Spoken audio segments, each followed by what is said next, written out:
오늘 하나님 말씀 함께 나누겠습니다. 충성맹세라는 제목으로 룻기 1장 15절에서 18절 함께 읽겠습니다.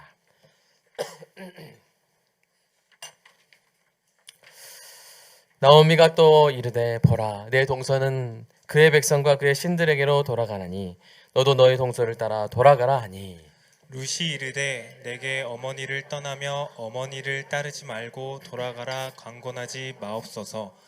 어머니께서 가시는 곳에 나도 가고 어머니께서 머무시는 곳에서 나도 머물겠나이다. 어머니의 백성이 나의 백성이 되고 어머니의 하나님이 나의 하나님이 되시리니 어머니께서 죽으시는 곳에서 나도 죽어 거기 묻힐 것이라. 만일 내가 죽는 일 외에 어머니를 떠나면 여호와께서 내게 벌을 내리시고 더 내리시기를 원하나이다 하는지라. 나오미가 룻이 자기와 함께 가기로 굳게 결심함을 보고 그에게 말하기를 그치니라. 아멘. 우리의 마음밭을 위해서 기도하겠습니다. 사랑의 아버지 하나님, 설교자가 성령님의 인도하심으로 성경을 정확하게 설교한다면 성도가 듣는 것은 설교자의 말이 아니라 하나님의 말씀이며, 성도가 마음속에서 듣는 음성은 그리스도의 음성인 줄 믿습니다.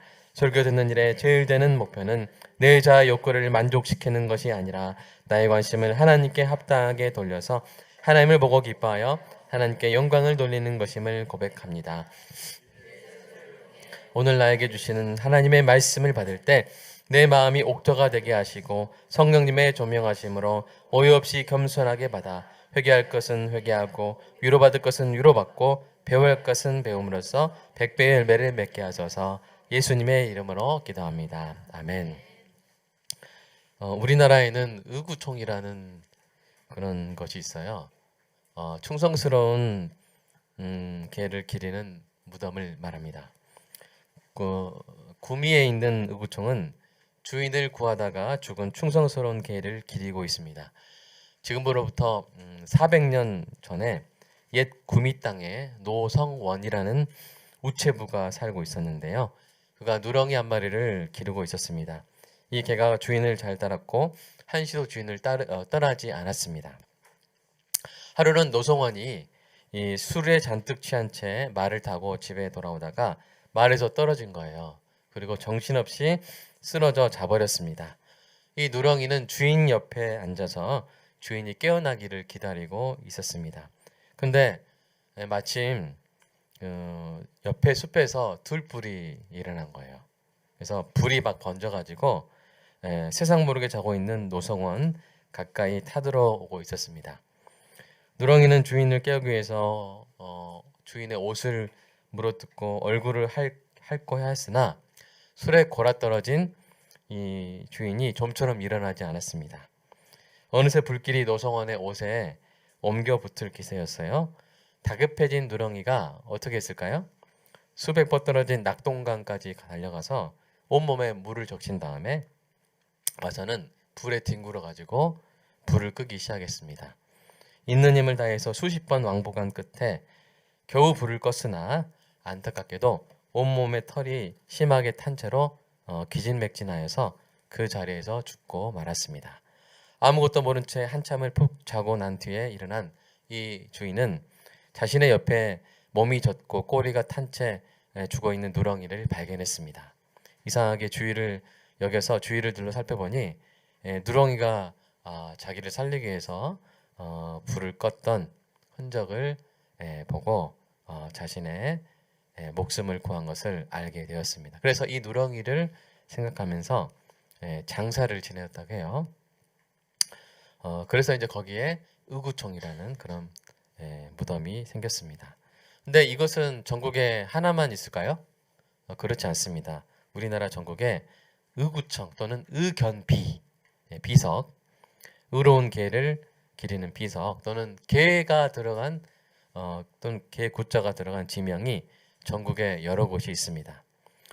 이 충성스러운 개가 많이 있다는 거죠. 그만큼 여러 종류가 있는데요. 주인의 억울한 죽음을 관청에 알리고 범인을 찾는 데 도움을 준 개가 있고요.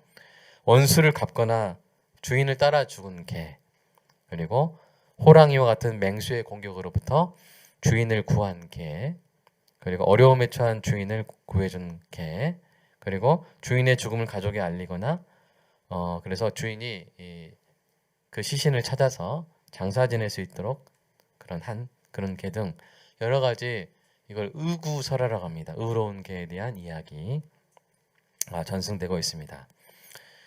이런 이야기들은 비록 동물의 것이라 할지라도 충성이라는 이 미덕의 가치가 얼마나 귀한지, 사람들이 그것을 얼마나 높이 사는지 우리로 하여금 알 수 있게 하는 것이죠. 그러니까 얼마나 그 미덕이 가치 있는 것이었으면 개의 죽음인데 무덤을 세워주겠어요. 그래서 구미에는 이렇게 네 판으로 그림이 딱 있어요. 그 개가 어떤 일을 했는지 그럴 정도로 정말 충성이란 미덕은 정말 가치가 있는 것이죠.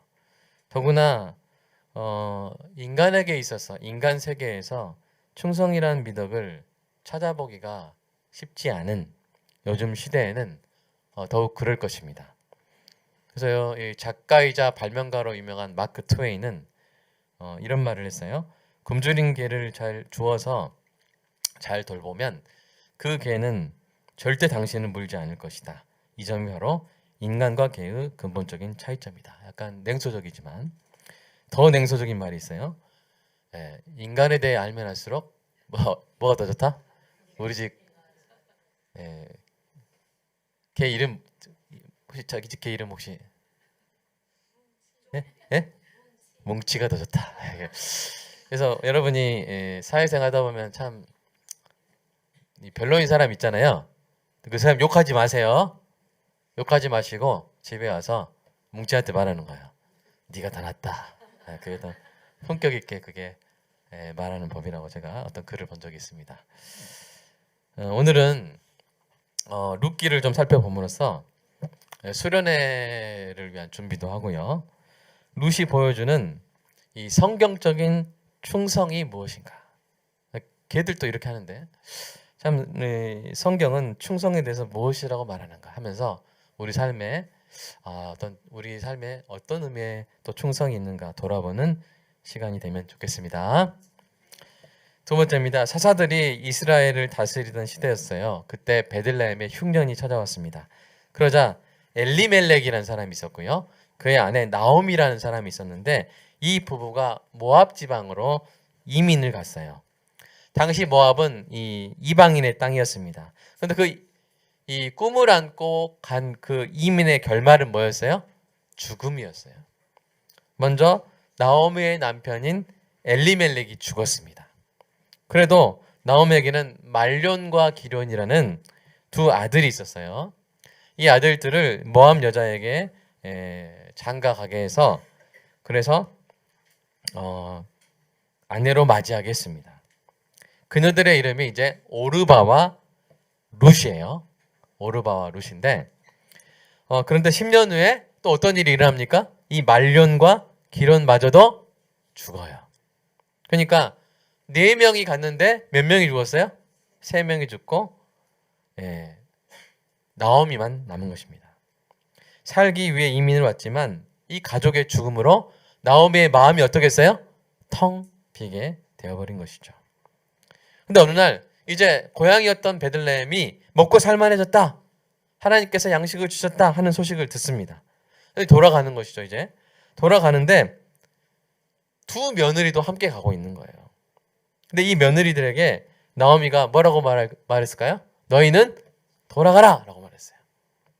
이것은 이 며느리들을 시어머니에 대한 충성의 의무에서 해방시켜주는 선언이었습니다.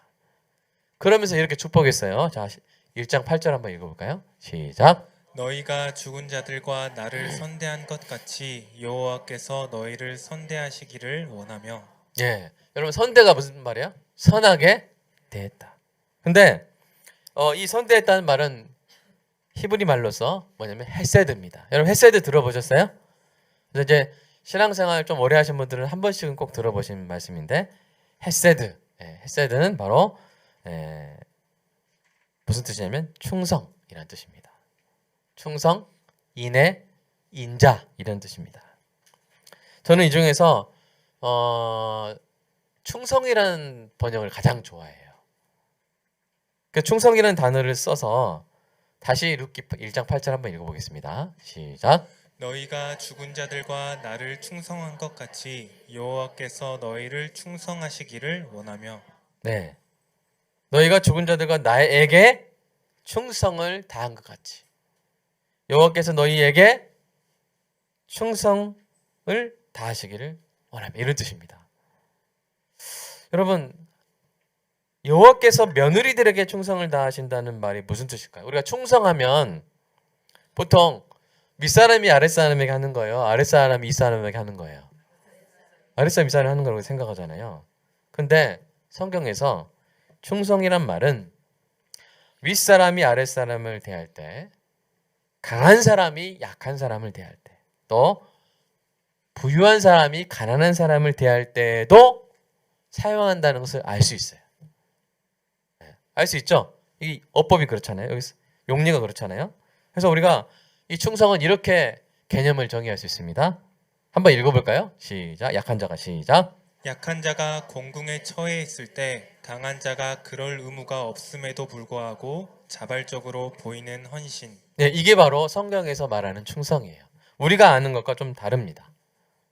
나오미는 며느리들이 바로 그러한 충성을 자신에게 행했다고 말하고 있어요. 그러니까 남편이 죽으면 사실은 그 며느리들이 시어머니 계속 모실 그런 의무가 있습니까?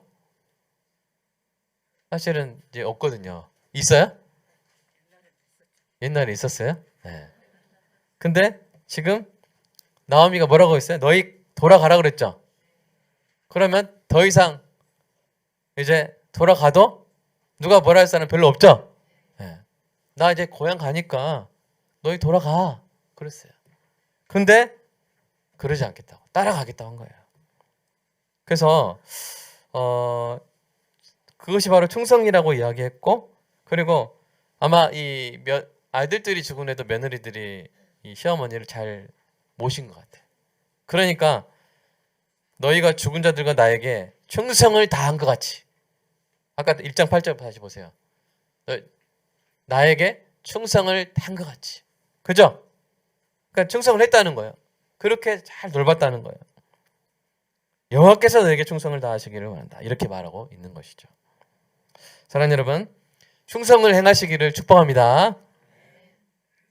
나에게 도움이 될 것 같으니까, 내 윗사람이니까, 안 하면 안 되니까 하는 충성은 이 성경에 말하는 충성과 약간 거리가 있어요. 성경의 중심 주제인 충성이란 나보다 약한 사람, 나보다 어려운 사람의 처지에 있는 사람에 대한 자발적인 헌신과 사랑을 의미합니다. 그러니까 우리가 생각하는 보통 충성은 우리가 윗사람에게 충성하면 뭐가 돌아오죠? 우리가 강한 사람에게 충성하면 돌아올 거 생각 안 하고 하는 거예요. 좀 생각하는 거예요. 우리가 부자한테 충성하면 좀 받을 거 생각 안 하는 거예요. 하는 거예요. 하는 거예요. 그러니까 100% 순수해요. 순수하진 않아요? 순수하진 않아요. 그러나 성경이 말하는 충성은 순수한 충성이에요. 그래서 아무것도 없는 사람한테 잘해주는데 그걸 뭐라고 하는 거야? 충성이라고 하는 거예요. 충성. 물론 우리가 하나님께 충성하면 하나님 우리에게 많은 거 주시겠죠? 근데 하나님이 우리에게 하시는 충성은 받을 게 없는 충성이에요. 그렇죠? 여러분 하나님께 뭘 드릴 수 있나요? 여러분이 하나님께 공기를 이만큼 싸가지고 신선한 공기 드립니다 하면 하나님 뭐라고 하시겠어요? 내가 만들었는데? 여러분 집을 하나님께 드리면 하나님 뭐라고 하시겠어요? 내가 만든 세계에서 만든 물질로 만든 건데? 이렇게 다 하나님 겁니다. 근데 하나님 우리에게 뭐 하셨어요? 충성하셨어요. 나중에 이야기하겠지만 충성하셨어요. 돌보셨어요. 그리고 하나님은 우리에게 뭐라고 말씀하시냐면 하나님의 백성에게 구하는 것이 있는데 뭘 구한다고 하시는지 미가서 6장 8절 한번 읽어볼까요? 시작. 사람아 주께서 선한 것이 무엇임을 내게 보이셨나니 여호와께서 내게 구하시는 것은 오직 정의를 행하며 인자를 사랑하며 겸손하게 내 하나님과 함께 행하는 것이 아니냐. 네, 여기서 인자가 원래 뭐예요? 헤세드예요. 룻기 1장 8절에 나온 헤세드. 그러니까 다시 어떻게 번역하시냐면 오직 정의를 행하며 충성을 사랑하는 것을 내가 너에게 구한다. 그러니까 하나님이 우리에게 구하시는 게 뭐라고요? 충성이라고요. 하나님 자신부터 뭘 행하세요? 충성을 행하시는 분입니다. 우리에게 충성하세요. 그러니까 하나님 우리에게 충성하신다고? 여러분 군대에서 상관에게 하는 충성처럼 그렇게 생각하시면 약간 이해가 안 될 수 있어요. 천지를 지으신 분이 피조물인 우리에게 그토록 여러분 구구절절히 편지를 써서 보내주신 건 뭐예요? 성경이죠? 네. 이것이 하나님께 어떤 이익이 됩니까? 하나님은 도대체 어떤 분이시기에 벌레만도 못한 우리를 위해서 자기 외아들을 내어주셨죠? 그죠? 얼마나 놀라운 충성입니까? 예수님은 도대체 어떤 마음으로 우리를 위해서 인간이 되어서 십자가 고통을 받고 죽으신 것입니까? 자신보다 약한 사람, 어려운 사람에 대한 충성. 그것은 바로 하나님의 본성에 속한 것입니다. 그렇게 하나님을 닮아서 충성을 행하는 사람을 하나님이 기뻐하시는 것이죠. 여러분, 의로운 사람은 어떤 사람을 봤을 때 기뻐하겠어요? 의로운 사람 보면 기뻐하는 거예요. 착한 사람은 어떤 사람 보면 기뻐하는 거예요? 착한 사람 보면 좋아하는 거예요. 그런 것처럼 충성을 행하시는 하나님이시기 때문에 이 땅에서 어떤 사람을 보고 기뻐하시는 거예요? 충성을 행하는 사람을 보고 기뻐하시고 그 사람에게 놀라운 칭찬과 상급과 복을 부어주실 줄로 믿습니다. 왜냐하면 충성스러운 사람에게 복을 주실 때 그 복이 어디로 가겠어요? 충성스럽지 않은 사람에게 복을 부어주면 그 복이 어디로 갈까요? 어디 막 금고로 막 자기 개인으로 막 가겠죠? 이상한 데로 흘러가겠죠? 그러나 충성스러운 사람에게 복을 부어주시면 어디로 가겠어요? 그렇죠. 어려운 이웃에게 가겠죠. 하나님의 어린 양들에게 가지 않겠습니까? 그래서 하나님은 충성을 행하는 사람을 기뻐하시는 것입니다. 그래서 우리가 충성을 행하는 그런 하나님이 구하시는 그 가장 아름다운 미덕을 갖추는 우리 모두가 되기를 간절히 소망합니다. 나오미가 이렇게 축복하면서 며느리를 보내려고 하자 며느리가 예 하고 돌아갔어요? 아닙니다. 오히려 소리를 높여 웁니다. 그리고 말하죠. 아닙니다. 우리는 어머니와 함께 어머니의 백성에게로 돌아가겠습니다. 라고 10절에서 이야기합니다. 그들은 여전히 충성하고 있습니다. 어머니의 텅 빈 인생길에 동행을 하려고 합니다. 그러자 나오미가 그래 이제 가자 그럽니까? 아니에요. 또 한 번 만류해요. 안 된다. 너희는 돌아가라 하니까 또 며느리 어떻게 합니까? 소리 높여 웁니다. 안 돼요 어머니. 어머니 혼자 보내낼 수 없어요 라고 웁니다. 그러니까 여기까지 하면 사실 여기서 돌아서도 누가 뭐라 할 사람 있어요 없어요? 없죠. 정말 대단한 여인들이죠. 대단한 며느리들이죠. 그런데 여기서 길이 갈라지는 거예요. 여기 다 누구도 뭐라 하지 않을 이 상황에서 오르바가 어떻게 합니까? 시어머니에게 입을 맞추고 이별을 고합니다. 그녀는 며느리로서 충성스러운 모습을 충분히 보여줬어요. 남편이 죽은 후에도 시어머니를 섬겼고요. 시어머니가 고향으로 돌아가려고 하자 함께 따라 나섰습니다. 그 시어머니가 돌아가기도 돌아가지 않았어요. 2번이나 만류했을 때야 비로소 어쩔 수 없이 돌아간 거예요. 자, 근데 룻은 어떻게 했어요? 자, 14절 한번 읽어볼까요? 14절 시작. 오르바는 그의 시어머니에게 입맞추되 룻은 그를 붙쫓았더라. 어떻게 했어요? 그를 붙쫓았더라. 붙쫓았더라. 여기서 히브리어 뭐냐면 다바크예요. 다바크인데 뭐냐면 찰싹 싹이 빠졌네요. 찰싹 달라붙다. 찰싹 달라붙다. 그러니까 어떤 사람이 다른 사람에게 밀착하여 끈질기고 지독하게 따라가는 모습을 말합니다. 그러니까 우리 말로 뭐에 비합니까? 찰거머리. 그죠? 거머리도 달라붙는데 찰이 붙어있어요. 찰. 그래서 찰거머리처럼 따라붙는 그 모습을 표현하는 거예요. 룻은 우리가 충성을 행할 때 어떤 모습이어야 하는지 생생하게 보여주는 것입니다. 그것은 뭐예요? 때로는 우직하고 미련해 보이는 사랑이죠. 떨쳐내려고 해도 떨쳐낼 수 없는 지독한 충성입니다. 세 번째입니다. 드디어 오늘 본문에 들어갈 텐데요. 그런데 오늘 본문에서 그런 룻에게 나오미가 또 뭐라 그래요? 다시 돌아가라 하는 거예요. 15절 다시 한번 읽어보겠습니다. 시작.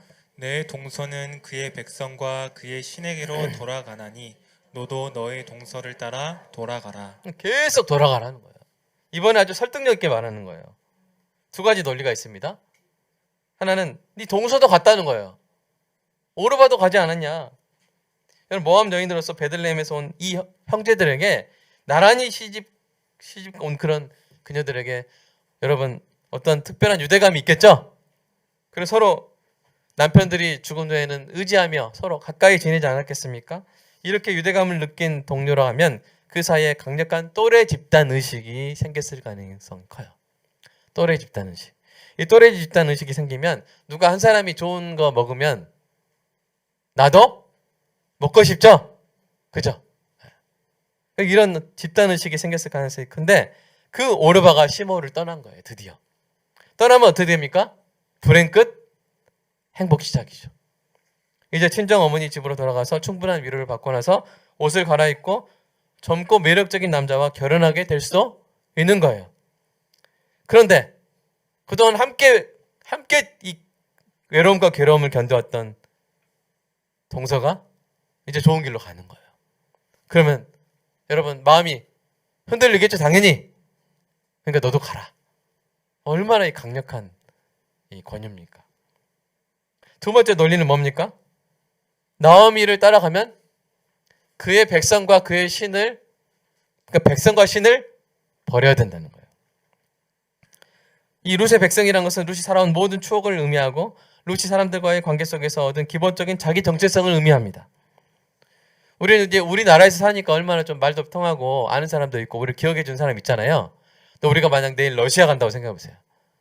완전히 거기서 새로 시작해야 되죠? 그런 것처럼 너 나 따라오면 너의 모든 것들이 다 사라진다. 그러니까 너 돌아가라. 이렇게 말을 하고 있는 것입니다. 그러니까 돌아갈 수밖에 없도록 몰아치는 나오미죠. 그런데 여기에 대고 룻이 뭐라고 합니까? 오늘 이제 본문의 가장 중요한 부분인데 여기서 어떤 고백을 합니다. 그러니까 세 번이나 뿌리치는데 나는 돌아가지 않겠노라고 고백을 하는데 이 고백은 성경에서 가장 아름다운 고백으로 꼽히는 그런 말씀인데 우리가 이것을 잘 분석을 해보면 16절에서 17절까지 내용인데요. 하나의 과일처럼 생각할 수 있어요. 그래서 겉에 껍질이 있고요. 한번 보여주세요. 그 다음에 가운데 알맹이가 있고요. 그 속에 뭐가 있어요? 씨앗이 있는 거예요. 이거를 이제 키아즘이라고 하는데 성경이 키아즘의 구조를 많이 갖춥니다. 그래서 이 구조를 분석하면서 한번 제가 이 고백을 여러분 설명해 드릴게요. 먼저 룻이 말하죠. 껍질 맨 위쪽 보세요. 나로 어머니를 떠나며 어머니를 따르지 말고 돌아가라 강권하지 마옵소서라고 말합니다. 그러니까 결연한 의지를 보이죠. 이제 그런 말씀 마세요 라고 말하는 거예요. 그리고 이 강력한 선언을 그 아래쪽에서 다시 한번 반복하죠. 더 강화시켜서 반복합니다. 만일 내가 죽는 일 외에 어머니를 떠나면 여호와께서 내게 벌을 내리시고 더 내리시기를 원하나이다. 근데 여러분 이걸 직역하면 벌을 내리시고 더 내리시기를 원한다는 직역한 뭐냐면 이같이 행하시고 이같이 더 하실지라 이 말이에요. 그럼 이같이가 뭘까요? 이같이는 뭐냐면 바디랭귀지입니다. 바디랭귀지. 이것은 뭐냐면 이렇게 손으로 목을 긋는 거예요. 그러니까 이같이 행하고 이같이 이같이 더 하실지라. 그건 뭐예요? 내가 어머니를 떠나면 나는 뭐 하겠습니다? 벌 받아 죽겠습니다. 그러니까 자기 저주 맹세까지 한 거예요. 그러니까 더 이상 어머니가 너 돌아가라 말 꺼내지도 못하게 해버린 거예요. 여러분 엄청난 고백이죠? 그죠? 자 이제 알맹이로 들어가 볼까요? 알맹이로 들어가 보면 뭐라고 돼 있어요? 어머니께서 가시는 곳에 나도 가고 어머니께서 머무시는 곳에 나도 머물겠습니다. 이 말은 뭡니까? 어머니와 늘 함께 있겠다는 말입니다. 여러분 나오미가 가는 땅이 어떤 곳이에요? 남편도 아들도 있고 빈털터리가 되어 돌아가는 것이죠. 농사 지을 땅이 있겠어요? 없어요. 남의 도움을 받아야 살 수 있는 땅인데 그곳에 함께 가겠다는 거예요. 그곳에 나오면 어떤 대접 받을까요? 외국인 취급받는 거예요. 모압은 특별히 이스라엘 중에서도 아주 좀 천하게 생각하는 이방인들이었어요. 모압인은. 얼마나 힘들겠어요. 집이나 있을까요? 초라한 과부 둘이 사는 거예요. 지켜줄 사람 없어요. 그곳에서 어머니와 함께 살겠다는 거예요. 평생 그렇게 살아야 될 수도 있어요. 그러다가 나오미가 죽으면 어떻게 되겠어요? 그럼 혼자 외롭게 살아야 되잖아요. 그 끝에는 뭐밖에 없을 것 같아요? 불행밖에 없을 것 같아요. 그런데 그렇게 살겠다고 고백합니다. 이렇게 16절 중반절이 어떻게 살 것인지에 대한 내용이라면 이제 밑에 알맹이 보세요. 밑에 알맹이 보면 뭐라고 됐어요? 어머니께서 죽으시는 곳에서 나도 죽어 거기 묻힐 것이라. 그래서 어머니께서 죽으시는 곳이라고 됐는데 이 곳이라는 전치사는 방식을 의미하기도 합니다. 그러니까 어머니께서 어떻게 죽으시든 나도 그와 같이 죽을 것이다. 어머니가 굶어 죽으면 나도 굶어 죽을 것이다.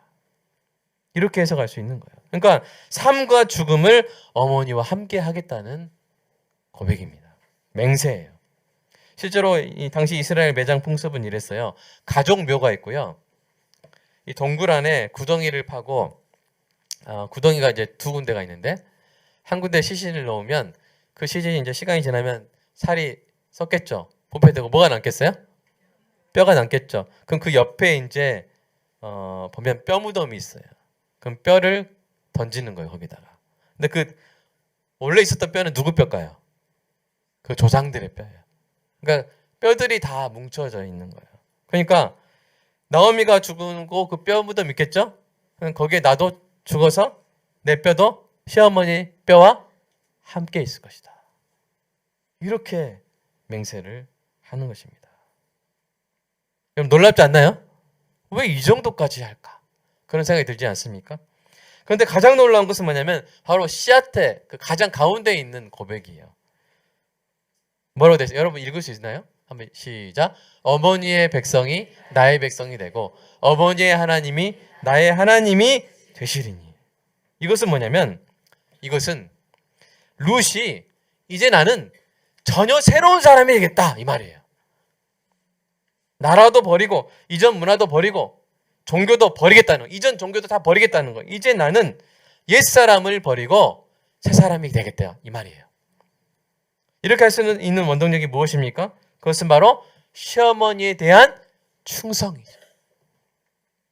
시어머니에게 충성을 행하기 위해서는 내가 내 자신이 아니어도 된다는 말이고, 아니 더 정확히 말하면 시어머니와 함께 할 때만이 진정 내 자신이란 말이에요. 여러분 이런 기가 막힌 충성이 어디 있겠습니까? 여러분 이런 충성이 있겠어요?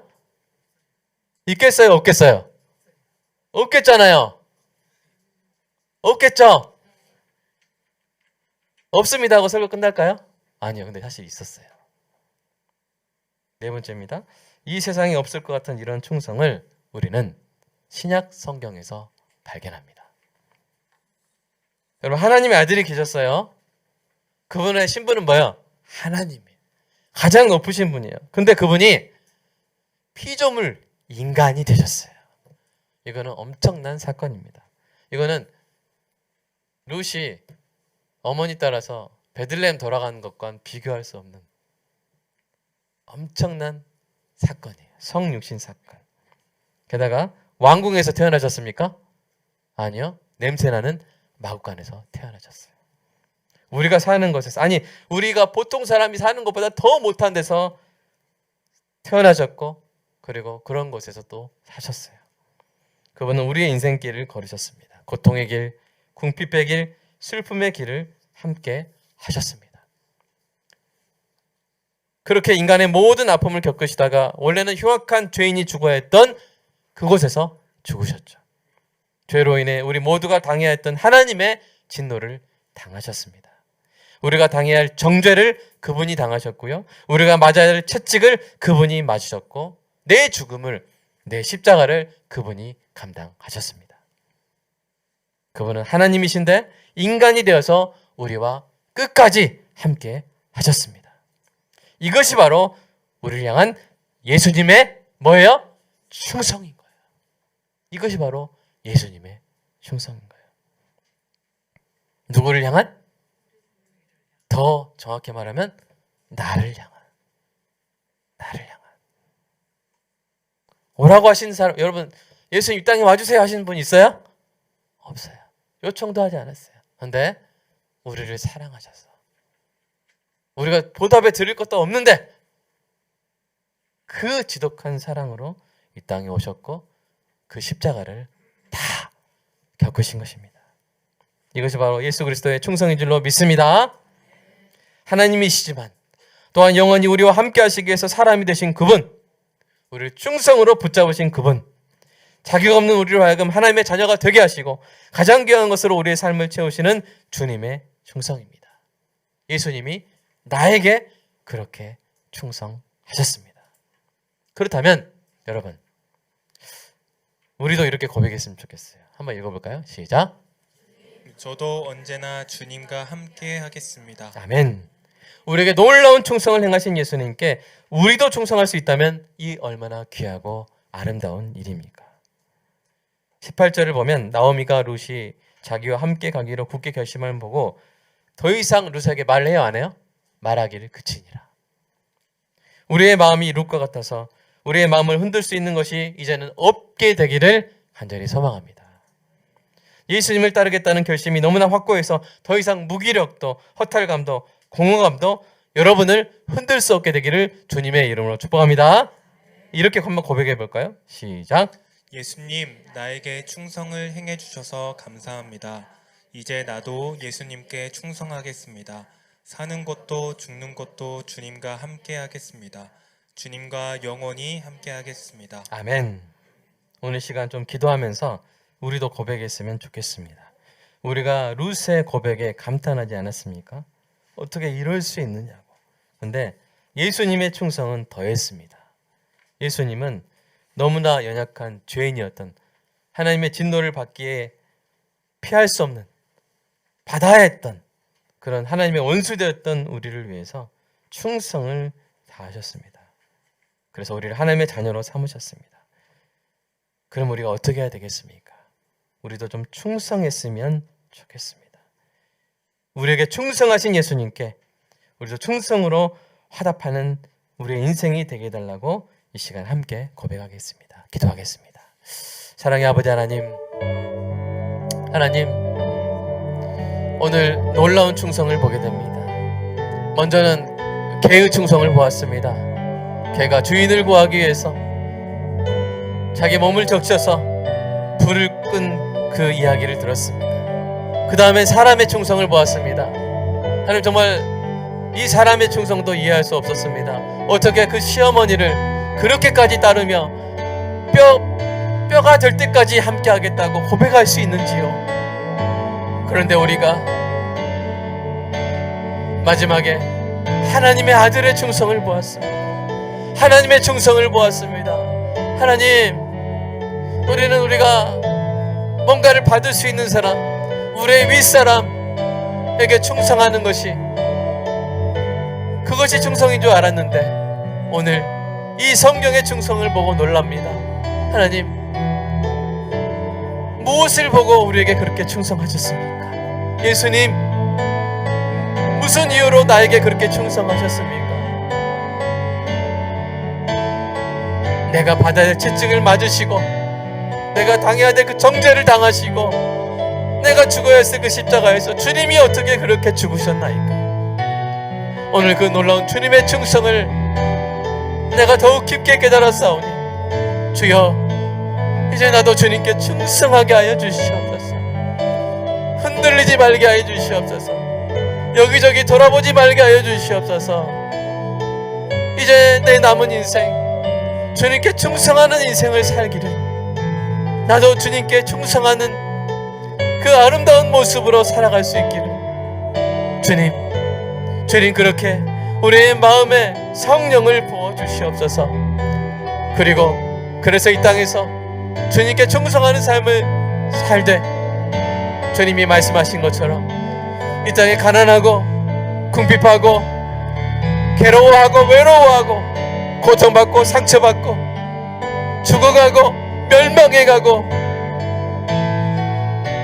하나님의 진노 아래 있고, 또 같은 교회 안에서도 병들고 지치고 고난 가운데 있는 지체들을 향해서 우리가 충성의 마음으로 돌보고 사랑하고 섬기고 봉사하고 함께 울고 함께 웃는, 사람들이 이해할 수 없는 충성, 성경이 보여주는 충성, 하나님의 아들이 보여주신 충성, 나를 위해 보여주신 그 충성, 그 놀라운 미덕이, 그 하늘의 미덕이 주님 나에게도 있게 해달라고, 나도 그 충성하는 삶을 지켜가는 은혜가 있게 해달라고. 주님, 우리가 간구하오니 주여 성령으로 우리에게 충성의 마음을 부어 주시옵소서. 그리고 주님, 간절히 주님께 간구합니다. 주님이 구하시는 충성을 주님께 드리고 이웃을 그렇게 충성하며 살아가는 존귀한 빛거울 관계 우리의 모든 성도들 위해 주여 하늘의 보화 창고를 열어 놀라운 신성한 신령한 복들을 부어 주시옵소서. 주여, 충성스러운 주님의 자녀에게 부어주시는 복마다 주님이 원하시는 곳에 흘러가게 될 줄로 믿습니다. 주님의 손이, 주님의 마음이 있는 그곳에 충성스러운 주님의 자녀들이 있어 그곳마다 가서 주님의 사랑을 전하고 주님의 양식을 전하고 사람들을 먹이고 살리고 위로하고 권면하고 복음을 전하고 붙들어주고 세워주고 안아주고 같이 옆에 있어주는 충성스러운 하나님의 사람들로 하나님 더욱더 아름답게 살아가게 될 줄로 믿습니다. 주여, 우리 교회 이런 충성이 충만하게 해주시고 이렇게 충성을 다하며 살아가는 존귀한 성도들의 삶을 더욱더 존귀하게 하여 주시옵소서. 더욱더 풍성하게 하여 주시옵소서. 더욱더 건강하게 하여 주시고 무엇보다 더욱더 행복하게 하여 주시옵소서. 주님께 충성하는 자가 누리는 놀라운 행복, 자기 자신에게 충성하는 것보다 주님께 충성하고 이웃을 내 몸과 같이 사랑하는 것이 얼마나 놀라운 행복의 근원인지, 얼마나 놀라운 행복의 비결인지 깨닫고 누리며 살아가는 우리 모두가 되게 하여 주시옵소서. 주님 감사합니다. 예수님의 이름으로 기도합니다. 아멘.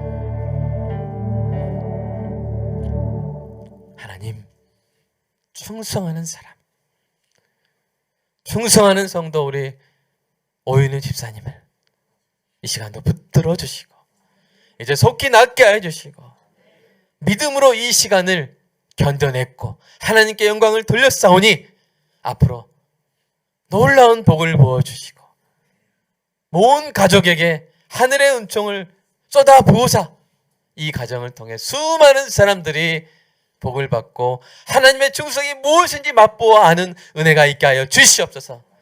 그리고 사랑하는 모든 우리 남성도회, 여성도회, 또 우리 주일학교 모든 자녀들과 모든 목회자들 위해 이렇게 아름답게 충성스러운 우리 교회 모든 가족들 위해 복의 복을 더하사 이 충성된 주님의 자들을 통해 많은 곳에 수많은 영혼들에게 하나님의 사랑과 복음이 흘러가게 하실 줄로 믿습니다.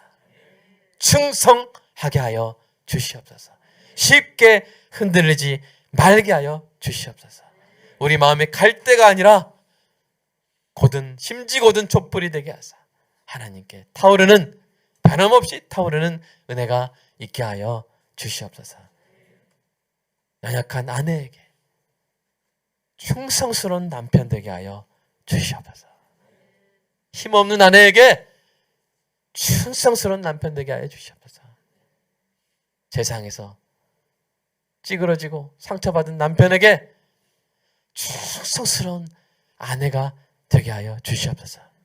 실수하고 넘어지는 남편에게, 속 없는 남편에게, 그런 남편에게도 충성스러운 아내가 되게 하여 주시옵소서. 실수하고 아직 철없는 자식에게도 충성하는 부모가 되게 하여 주시옵소서. 우리를 다스려 주시옵소서. 우리의 마음을 다스려 주셔서 우리가 충성하게 하여 주시옵소서. 그리고 나이 들어 힘 빠지고 돈 없고 연약한 부모에게 자녀들이 충성하게 하여 주시옵소서. 성도가 성도에게 충성하게 하여 주시옵소서. 초신자 성도에게, 신앙생활 오래 한 성도가 충성하게 하여 주시고, 시험에 빠진 성도에게, 견고하게 서 있는 성도가 충성을 다하게 하여 주시옵소서. 그리고 사랑하는 성도들이 우리 주변에 있는 궁핍한 이웃들에게 충성하게 하시고, 한국 교회가 우리 연약한 이웃들에게 충성을 다하게 하여 주시옵소서. 그 충성을 보고 우리에게 이미 충성을 다하신 하나님이 보고 기뻐하시는 은혜가 있을 줄로 믿습니다. 그렇게 충성이 가득한 우리의 삶이 되게 하여 주시옵소서. 주님께 감사한 마음으로 헌금드린 존귀한 성도들의 삶 위에 필요한 모든 것을 주님께서 채워주실 줄로 믿습니다. 오늘 우리 가슴을 성령 충만함으로 충성함으로 가득 채워 주시옵소서. 예수님의 이름으로 기도드리옵나이다. 아멘.